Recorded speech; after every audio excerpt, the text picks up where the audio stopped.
Gray. I'm White Cloud.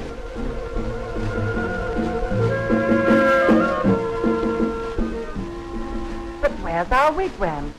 I thought we put it just here. Yes, we did. I'm sure we did. I knew we'd never find it again with all those leaves and twigs you put on it. That was to camouflage it so that no one else would discover it. Well, you've camouflaged it so well that even we can't find it. There it is, Molly.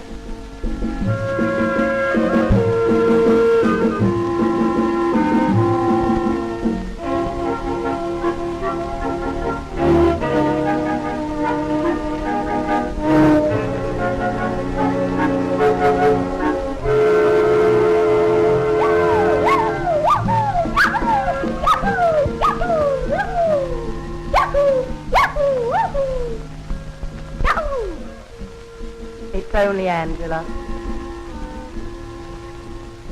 Yahoo! Angela, you're not a Red Indian. You haven't got a Red Indian costume. Go home. You haven't even got paint on your face like a real Red Indian. You're a pale face. Anyone can see that.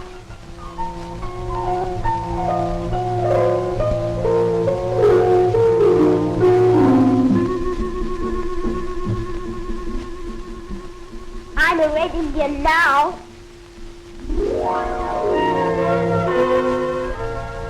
Let's catch her. We'll tie her to a tree and dance a war dance round her. Ah, that's got rid of her. Let's go and hunt big game. Look, see those cows over there? That's our big game. They're buffaloes.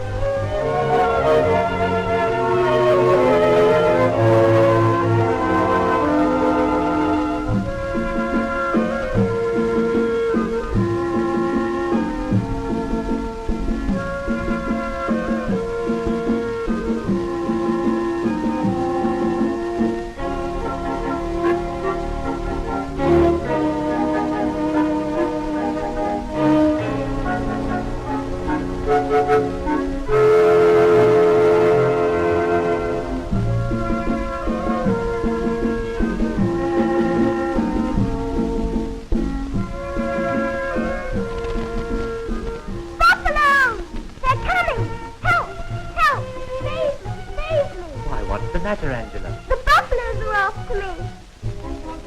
It's all right, Angela. They're only cows. There you are. We've been playing Red Indian.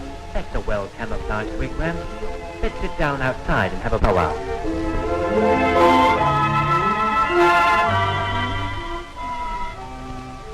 What's camouflage? All those twigs and leaves. They're like the sun and shadow, grass and plants. It makes it difficult for anyone to see the wigwam at all in a wood like this. Animals are camouflaged sometimes, aren't they? Yes. It's the way they play hide and seek from their enemies. Take my old friend the badger, for instance. The badger's home is a deep hole in the ground and under a gorse bush. It's usually on the rough common at the edge of a wood, particularly where the soil is sandy.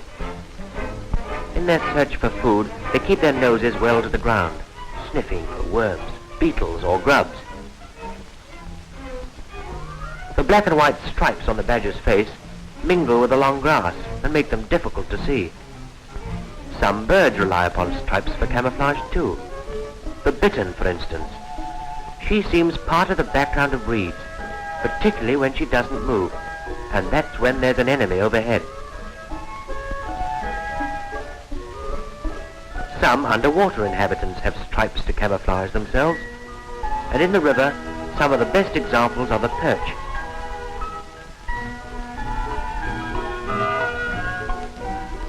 The stripes on their sides make them hard to see as they swim among the reeds.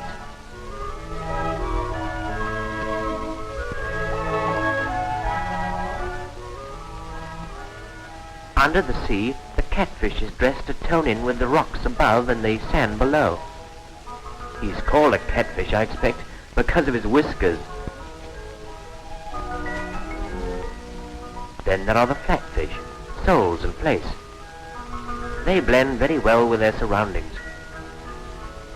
And when one buries himself in the sand, it is not at all easy to see.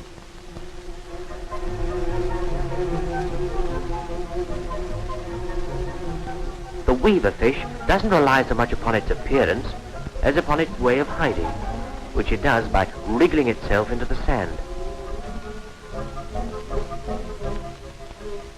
The top of its head looks like sand. Then there's the lobster. He tries to look as much like a piece of surrounding rock as possible. Some birds, too, blend cleverly with their background. Take the plover family. While the mother can easily be seen, the babies look like bundles of grass, and the white tufts on their heads look like flowers.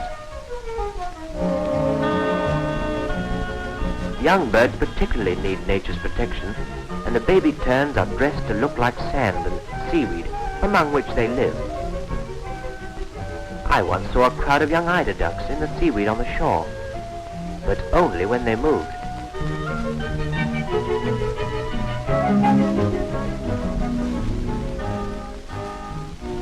The curlew mixes very well with the background of its nest.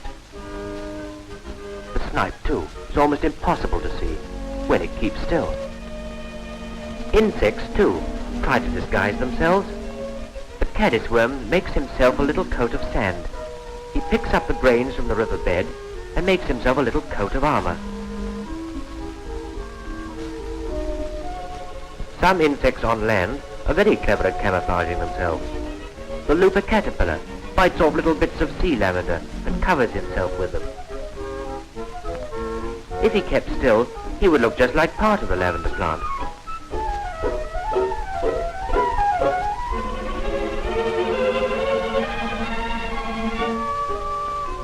There is another kind of looper caterpillar that looks exactly like a twig, and it is only when you get very close that you can see that it has feet. It is really one of nature's best disguises. Well, I started telling you about field animals, so I will finish with one. Our old friend the rabbit. In the meadow, he could hardly be seen if it weren't for his white tail, which shows him up when he moves. If he only kept still in the field or the hedges, it would be very difficult to spot him. And even near their holes, rabbits are only easy to see when you are close to them.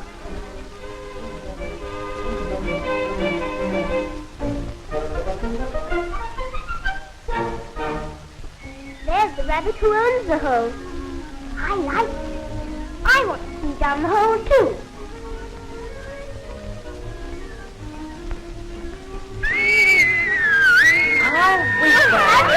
Angela, you are. You always doing this.